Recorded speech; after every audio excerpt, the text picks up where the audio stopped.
Hi అండి, వంకాయస్ కిచెన్కి స్వాగతం. ఈరోజు మీకు పులుసు చూపించబోతున్నాను.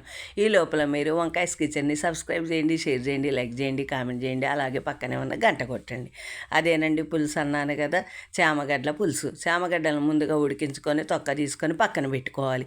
చింతపండు నానబెట్టుకొని అందులో కొద్దిగా బియ్యం పిండి వేసుకొని రసం తీసుకొని పక్కన పెట్టుకోవాలి.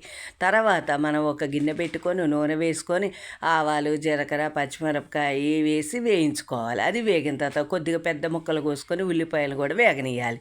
ఆ తర్వాత చామగడ్డ కూడా వేసి కొద్దిసేపు వేగనిచ్చి మూత పెట్టి ఉడికించాలి. ఆ తర్వాత మనం తీసుకున్నటువంటి చింతపండు పులుసును కూడా వేయాలన్నమాట. తర్వాత అందులో ఉప్పు, పసుపు, కొద్దిగా కారం, బెల్లం కూడా వేసుకోవాలి. ఇదంతా కూడా చిక్కగా ఉడికే విధంగా చూసుకోవాలి. కొద్దిగా బియ్యం పిండి కూడా వేసాం కాబట్టి కంపల్సరీ దగ్గరికి చిక్కగా ఉడుకుతుంది అనమాట. ఈ పులుసు మాత్రం చాలా టేస్టీగా ఉంటుంది, అన్నంలో కూడా చాలా బాగుంటుంది అనమాట.